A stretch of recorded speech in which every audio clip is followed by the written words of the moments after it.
Today, we're tackling something, well, really fundamental: education disparity. Yes, it's a huge global challenge. We've got a lot of material here looking at how unequal learning access affects people everywhere. Exactly. So the core idea is education is a basic human right, Right. a powerful tool. Absolutely.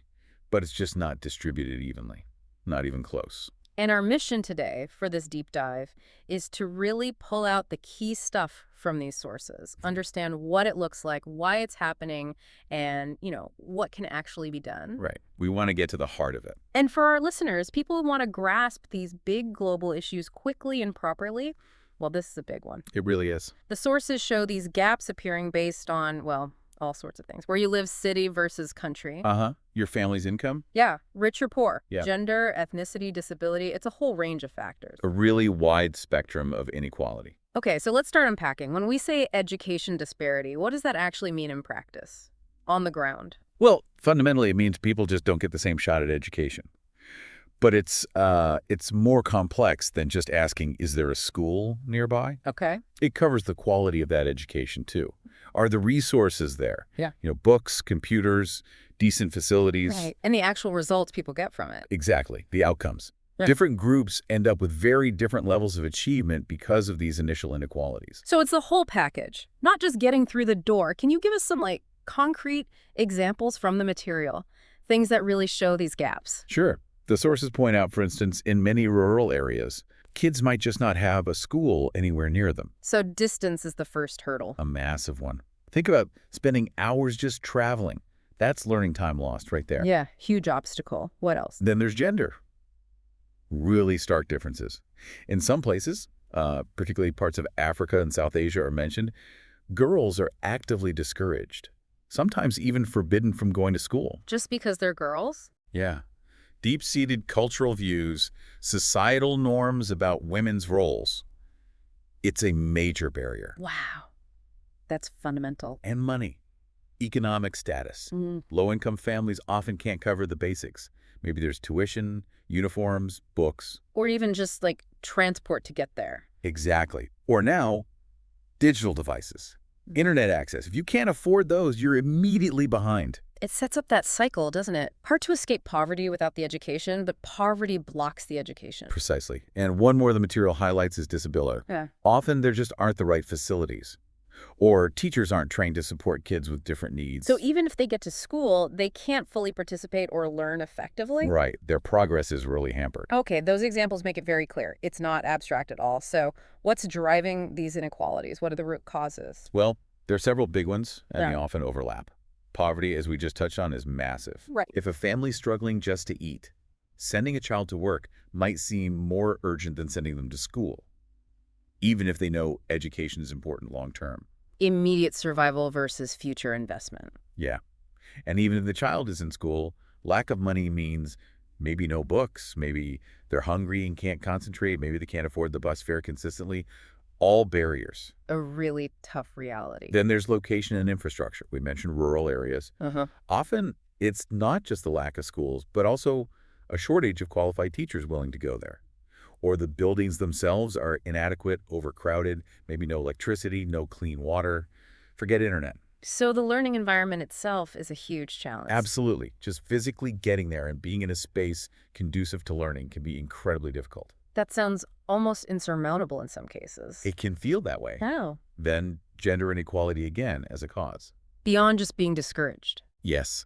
The sources talk about cultural norms, yes, but also the very real risks of early marriage, taking girls out of school, safety concerns traveling to and from school, even gender-based violence. It creates an environment where educating girls just isn't seen as safe or maybe even valuable. In some contexts, sadly, yes, compared to boys. Such a waste of potential. Half the population facing extra hurdles. Absolutely. Another major cause is conflict and displacement. Wars, instability, natural disasters. They just shatter education systems. Schools destroyed, teachers fled. Exactly. And refugee children. They face enormous obstacles.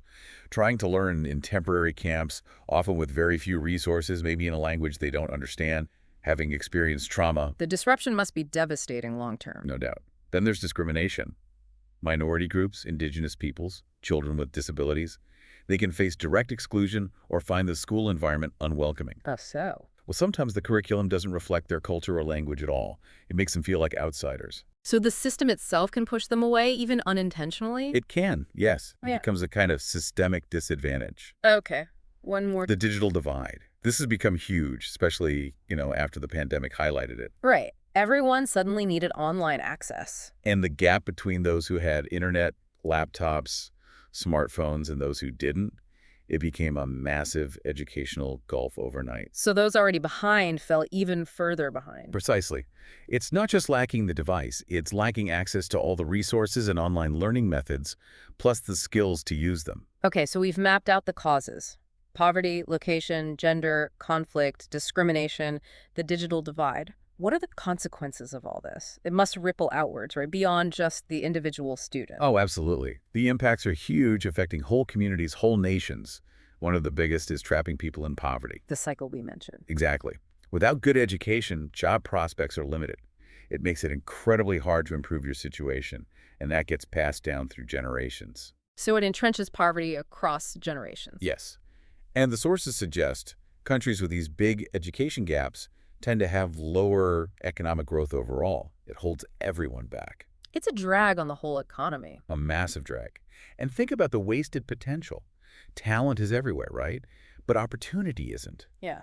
So if kids with potential future scientists, artists, leaders don't get the chance to develop their talents because of where they were born or their family's income, the whole world loses out. It's a loss for all of us, not just them. Indeed, another consequence. Social and political instability. How does that connect? Well, populations with less education can be more easily manipulated, maybe more vulnerable to extremism or crime. Education helps develop critical thinking, tolerance, understanding civic duties. Skills you need for a stable, functioning democracy. Exactly. It helps build informed, engaged citizens. Without it, societies can be less stable. Okay. What else? Health and well-being. All There's right. a strong link. Education helps people make better health choices, understand hygiene, know when and how to seek health care. Right. Basic health literacy. And particularly for women. Studies consistently show educated mothers tend to have healthier children, better nutrition, lower child mortality rates. It's a huge positive effect. That's a powerful intergenerational impact right there. Absolutely. Uh-huh. And finally, just pure economics. If you don't invest properly in educating your whole population, you end up with an underskilled workforce. Which means less productivity, less innovation. Exactly. It hinders the whole country's ability to develop and compete globally. Education fuels the engine of economic growth. So fixing this isn't just about fairness, it's actually smart economics too. It's both social justice and economic necessity. Okay, this is crucial. We see the problem, the causes, the consequences. Now, the big question, what can actually be done? What are the solutions our sources point to? There are several key areas. First off, funding. There's a need for significantly more investment in public education. More money overall. Yes, especially targeted towards those underserved areas.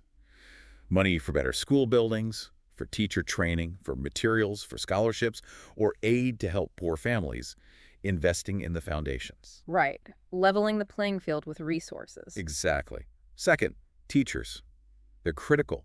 We need better recruitment, much better training, fair pay to keep good teachers in the profession, and ongoing support. Especially for those working in really tough areas. Absolutely. Sure. Continuous professional development, resources, maybe incentives. We have to value educators properly. Empowering the people actually doing the teaching makes sense. Then, inclusive education. Schools need to be set up to support all kids. That means resources for students with disabilities, multilingual options if needed, and actively tackling those gender barriers. Creating an environment where everyone feels they belong and can learn. Precisely.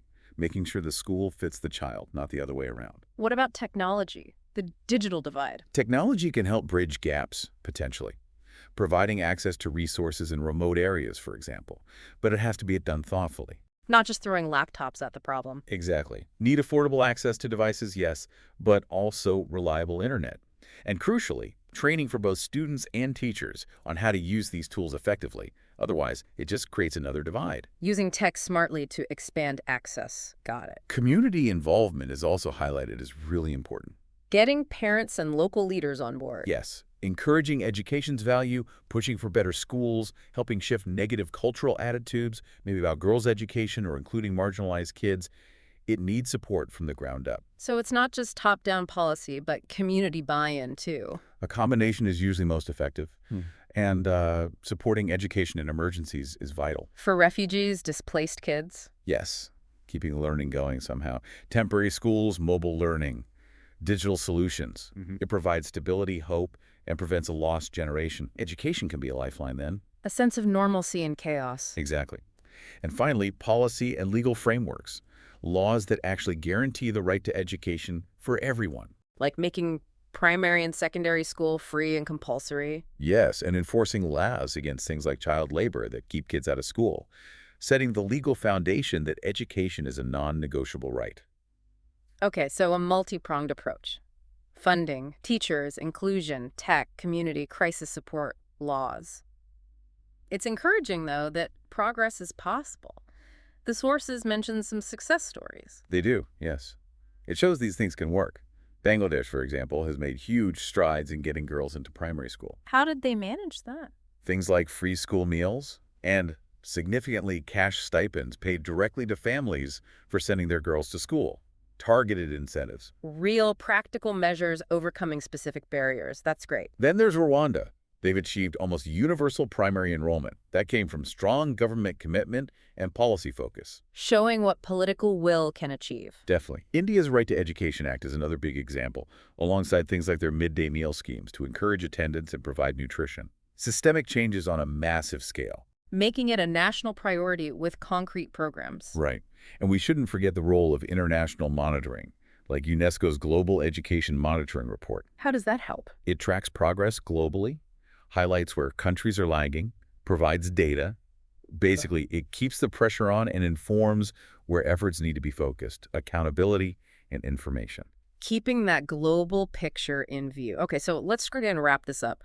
What are the main takeaways from this deep dive, the absolute must-know points?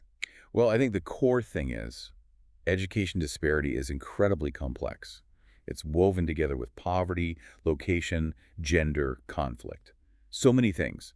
And its consequences are really severe, holding back individuals and entire societies. But But it's not hopeless. Progress is possible. Targeted, well-funded, collaborative efforts that tackle those root causes, they can make a real difference. We've seen examples. Right. And for you listening in, someone trying to understand these big global issues, seeing how all these factors connect is crucial, isn't it? Absolutely. Poverty, where you live, your gender, conflict, discrimination, tech access, they all feed into educational chances. And fixing it isn't just about being fair. It's fundamental to building a more stable, prosperous world for everyone. That really leads to a final thought, doesn't it? Given how interconnected we all are now, doesn't tackling education gaps anywhere ultimately benefit everyone? For creating a more stable, innovative, and, well, just world. Maybe think about what role we as individuals or communities can play. Even small actions, locally or globally, support more equal access to learning. It all adds up.